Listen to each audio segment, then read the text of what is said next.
लाखोंची गर्दी पाहायला मिळाली। गर्दीमुळे धक्काबुक्की आणि चेंगराचेंगरीचा प्रकार घडला आणि अनेकांना अस्वस्थ वाटू लागल्यानं मुंबईमधल्या जीटी रुग्णालयामध्ये 9 जणांना दाखल करण्यात आलंय।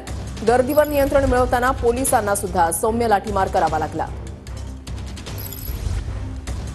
तरी दोन दृश्य जे आपण या ठिकाणी पाहताय, तुफान अलोट गर्दी जी आहे ती काल मरीन ड्राईव्हवर पाहायला मिळाली होती आणि या गर्दीला आवरताना पोलिसांना या ठिकाणी सौम्य लाठीमार करावा लागला।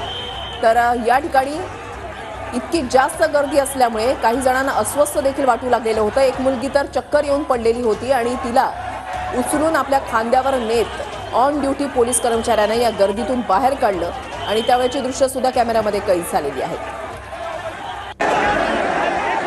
तर या पोलीस कर्मचाऱ्याच्या कार्याला खरंच सलाम करावा लागेल की एवढ्या मोठ्या गर्दीमधून सुद्धा त्यानं या बेशुद्ध पडलेल्या या मुलीला आपल्या खांद्यावर उचललं आणि या गर्दीतून वाट काढत अक्षरशः त्या मुलीला या गर्दीतून बाहेर नेलं।